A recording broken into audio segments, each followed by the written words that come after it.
안녕하세요. 동학개미TV의 안산개미 인사드립니다. 제가 오늘 리뷰해볼 종목은 두산 에너빌리티 되겠고요. 현재 시간 12월 6일 금요일 1시 4분 지나가고 있습니다.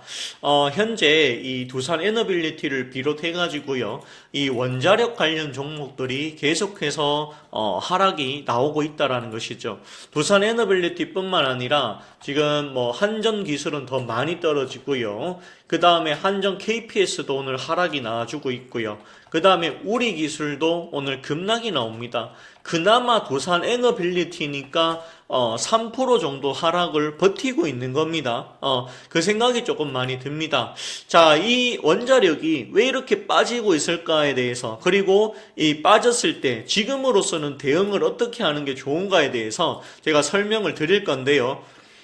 거기에 대해서 제가 설명을 드리기 전에 앞서서 한 가지만 안내 말씀드리고 제가 시작하도록 하겠습니다. 자, 현재 저희가 주식 회생방을 하고 있습니다. 함께 해보고 싶으실 분들은요, 010-8298-7761 숫자 5라고 문자를 보내주시면 좋겠습니다. 전화를 드리지 않습니다. 아시겠죠? 자, 그리고 이제 여기 보시면 저희 주식 회생방이고요. 5일입니다. 어제였죠? 저희가 5일날 오전에 매수를 해서 오후에 매도했습니다. 2% 수익 얻어냈고요. 자, DS 단석입니다. 12월 4일날, 3일날 추천해서 4일날 시장 안 좋았죠. 그런데 4일에도 뭡니까? 7% 수익 얻어냈었죠. 자, 그 다음에 3일입니다. 3일날에도 그렇게 좋은 시장은 아니었는데요. 이수페타 시서 추천드려서 또 3%의 수익을 얻어왔었죠.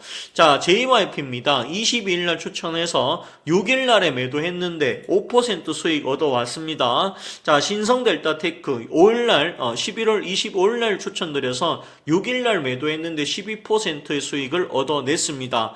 자, 삼성중공업이죠. 18일날 추천드려서 25일날 매도했는데 시간은 걸렸지만 손실은 보지 않았다. 이렇게 보면 되겠죠. 자, 폴라리스 오피스입니다. 당일 매수해서 당일 매도했고요. 저희는 어쨌든 크진 않지만 3.6%의 수익을 또 얻어냈습니다. 자, 그 다음에 이 테크윙입니다. 21일날 추천드려가지고요. 또 5% 당일 추천 당일 매도 5%의 수익을 또 얻어왔다라고 하는 사실입니다. 그만큼 저희가 잘하고 있습니다. 근데 요거 이제 저희가 다른 분들에게도 저희랑 함께 할 수 있는 기회를 드리고자 마련을 했습니다. 010-8298-7761 5번이라고 문자 보내주세요. 무료 추천주 받아가시면 되겠습니다. 자, 이게 거짓말 아니냐라고 생각하시는 분들이 있을 것 같아요. 그래서 제가 생각했을 때는요, 따라서 함께 하실 분들 010-8298-7761 5라고만 좀 해주시면 되겠죠. 그래서 저희가 조작이 아닌지 확인해 보시면 좋을 것 같습니다. 자, 그러면은 두산 에너빌리티에 대해서 제가 설명을 해보도록 하겠습니다. 그러면 두산 에너빌리티에 대한 이야기 하도록 하겠습니다. 어쨌든 이 두산 에너빌리티를 포함해서 이 원자력 관련 종목들이 내려가는 이유가 어디에 있냐라고 물어봤을 때요. 어디에 있냐라고 물어봤을 때 바로 현재 윤석열 정부가 바뀔 수도 있다. 요렇게 생각이 든다라는 것이죠. 지금 현 정부가 바뀔 가능성도 있습니다. 그래서 기존에 이제 시작했었던 원자력 정책이 바뀔 수도 있다. 요렇게 바뀔 수도 있다라고 하는 부분, 이런 부분들이 조금 있죠. 그래서 이게 리스크로 여전히 남아 있습니다. 왜냐하면 이게 정부에 따라 좀 다르거든요. 문재인 정부에서는 원자력을 대해 가지고 밀어주지 않았어요. 하지만 윤석열 정부에서는 어쨌든 원자력을 뭐예요? 밀어줬다라고 하는 사실이에요. 밀어줬다라고 하는 사실이고요. 그렇기 때문에 그렇기 때문에 지금 또 이 민주당의 누구죠? 민주당의 누구죠? 이재명이 만약에 대통령이 된다면 이게 또 정책이 원자력에 대한 정책이 또 폐기가 되거나 또 불안해지거나 이거 안 하거나 뭐 이렇게 될 수도 있다라는 것이죠. 그런 것들 때문에 특히나 원자력 관련 종목들이 오늘도 역시나 큰 하락이 나와주고 있다라고 하는 사실이에요. 그래서 굉장히 좀 불안한 시국입니다. 그게 인정할 수밖에 없는 것 같습니다. 그래서 솔직하게 저도 이 대통령이 바뀌게 돼서 원자력에 대한 정책이 바뀔지는 저도 이거는 장담을 할 수가 없는 부분입니다. 이거는, 이거는 저도 뭐 장담을 할 수가 없어요. 만약에 예를 들어서, 민주당의 누구죠? 뭐 이재명 대 한동훈이 다시 대표가, 투표를 한다라고 합시다. 한동훈이 되면 그래도 원자력 정책을 저는 이어갈 거라고 봅니다. 하지만 이재명이 된다면 이 문재인이 했던 것처럼 신재생 쪽에 힘을 실을 가능성도 있다라는 것이죠. 그러면 원자력이 뒷전으로 물릴 가능성도 있습니다. 근데 이제 어제 방송에서는 윤석열 대통령이 탄핵될 가능성은 희박하다라고 얘기를 했었습니다. 그런데 지금 오전에 보니까 한동훈 대표가 뭐라고 하죠? 반대해서 이 찬성으로 돌아선다. 이런 기사가 나오고 있어요. 물론 투표는 내일이라서 내일이 돼 봐야 알 수 있습니다. 그런데 이 국민의 70% 이상이 탄핵해야 된다라고 얘기를 하고 있습니다. 그러면 탄핵이 될 가능성이 좀 높다라는 거예요. 더군다나 이 국민의힘 쪽에 한동훈 대표가 돌아섰고요. 그 다음에 안철수도 뭡니까? 윤석열 대통령이 하야를 하든 결정을 해야 된다. 결심을 해야 된다. 이런 얘기하고 있죠. 그 다음에 뭐 조경태인가요? 조경선인지 잘 모르겠는데, 첫 번째로 여기에 대해서 찬성한다라고 하는, 찬성한다라고 하는 그런 의원까지도 지금 나온 상황입니다. 그래서, 윤석열 대통령이 지금 위태위태하다. 그렇게 보시면은 되겠습니다. 그래가지고 거기다가 이제 뭐 국민의힘 내부에서 5명이 모여가지고 탄핵까지는 아니더라도 임기 단축해라 뭐 이런 얘기도 지금 나오고 있단 말이에요. 김재석 의원인가요? 그 사람이 나와서 또 그런 얘기를 했습니다. 그래가지고 지금 뭐가 어떻게 돌아갈지 모릅니다. 만약에 이제 탄핵이 된다라고 하면요. 탄핵이 된다라고 하면 이거는 여당에서도 찬성표 나올 수 있어요. 조경태 의원이죠. 국민의힘 의원입니다. 국민의힘 의원도 뭐예요? 탄핵에 찬성한다. 이런 얘기하고 있어요. 그러면 거의 윤석열 정부는 거의 끝났다라고 보는 게 맞지 않을까? 그렇게 보여집니다. 근데 이제 문제는 그게 있죠. 문제는 그게 있습니다. 뭐가 문제냐고 하면요. 지금 현재 이재명 대 이대로 이 시국이 이대로 가면 이재명 대 한동훈입니다. 그러면 현실적으로 솔직한 이야기로서 저는 이제 여기를 지지한다가 아니고 그냥 현실적인 지지율만 봐서는 여기가 이길 확률이 거의 80% 봅니다.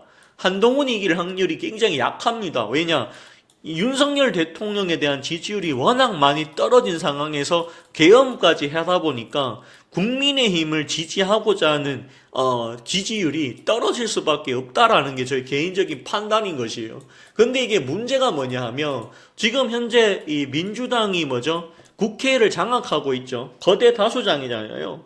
이 거대한 다수당에다가 대통령마저도 이렇게 되면 이거 재수 없으면 일당 독재로 가는 거예요. 이거 심각한 문제입니다. 견제 세력이 그러니까 정치에는 항상 견제 세력이 같이 공존해야 됩니다. 이렇게 되면 국민의힘이 있다라고는 하지만 힘쓰기가 쉽지 않을 겁니다. 이미 민주당은 가반이 넘었어요. 쉽지가 않습니다. 제가 봤을 때는 쉽지 않다. 말이야 바른 말이지 민주당과 조국혁신당이 거의 같은 파 아닙니까? 같은 정당 아니겠습니까? 거의 같은 정당입니다. 이거 두 개 합하면 절반이 넘어갑니다. 그래서 대통령도 민주당에서 되고 여기도 민주당이 국회도 민주당이 장악한다면 국민의힘에서 아무리 좋은 법안을 만들어내도 이거 안 됩니다. 제가 봤을 때. 그래서 일당 독재로 가는 이런 부분도 좀 있기는 합니다. 근데 이거는 정치적인 이야기고요. 좀 넘어가도록 하겠고 중요한 사실은 우리가 중요한 부분은 그러면 원자력 정책이 유지가 될 것인가 이겁니다. 이거. 왜냐하면 문재인 정부 때는 원자력에 대해서 등한시했던 게 사실이거든요. 윤석열 정부가 들어서면서 원자력을 살려놨습니다. 그리고 이 체코까지 된 상황에서 지금 이제 정권이 바뀌면 또 어떻게 될지 잘 모르겠습니다. 만약에 한동훈이 이어받는다라고 하면 원자력 정책은 이어질 가능성이 높고요. 왜냐하면 이거는 어차피 그 여당 측에서 지지를 했던 정책 중 하나였으니까 그렇게 좀 볼 수 있는데, 만약에 이재명이 된다면 원자력에 대해서 어떻게 될지 잘 모르겠습니다. 그리고 이 국방에 대한 그 부분에 대한 불안감, 이런 것들이 조금은 있습니다. 그래서 좀 나라가 이게 어떻게 될런지 정말 알 수가 없는, 한 치 앞도 내다보기 힘든 그런 시국입니다. 그 시국에 와 있고요. 이 시국에 안 좋은 부분들이 주식 시장에 영향을 미친다는 것이죠. 그러면 현재는 두산 에너빌리티를 갖고 계시다라고 하면, 이거 포함해서 원자력 관련주 갖고 계시다라고 하면 죄송하지만 지금은 비중 축소해야 하는 게 맞는 것 같습니다. 비중을 축소하십시오. 50% 이하로 축소하시는 게 저는 맞지 않을까, 그 생각이 듭니다. 만약에 정말 정권이 바뀌어서 예전처럼 원자력을 등한시하는 이런 정책을 쓴다면 더 이상의 이제 원자력에 기대를 해볼 수 있는 게 많이 없어지겠죠. 그 생각이 조금 듭니다.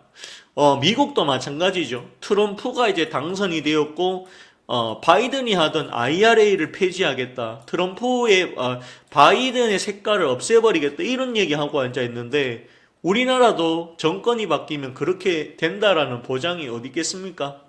안 된다는 보장이 어디 있겠느냐, 그 생각이 저는 많이 듭니다. 그렇기 때문에 원자력을 두산에너빌리티 포함해서 원자력 갖고 있다라고 하면 이제는 비중 축소를 해야 되지 않을까, 그 생각이 많이 듭니다. 따라서 이 두산에너빌리티 같은 경우에는 지금 구간에서는 비중을 축소하는 것이 맞다, 이렇게 말씀을 전해드립니다. 자, 오늘 방송은 제가 여기까지만 진행하도록 하겠고요. 저는 내일 찾아뵙도록 하겠습니다. 내일이 아니죠. 다음 주에 뵙도록 하겠습니다. 내일이 정말 어떻게 될지 모르겠습니다. 저도 이 투표가 만약에 이제 실시간으로 중계가 된다면 한번 볼 생각입니다. 그래서 그걸 보면서 피드백을 좀 드릴 생각이니까요. 내일 다 같이 한번 지켜보는 게 좋지 않을까, 그 생각이 듭니다. 자, 오늘 방송은 여기까지만 하도록 하겠고요. 저는 다음 주 뵙도록 하겠습니다. 힘든 구간이지만 주말 잘 보내십시오. 스트레스 받지 마십시오. 마치겠습니다. 감사합니다.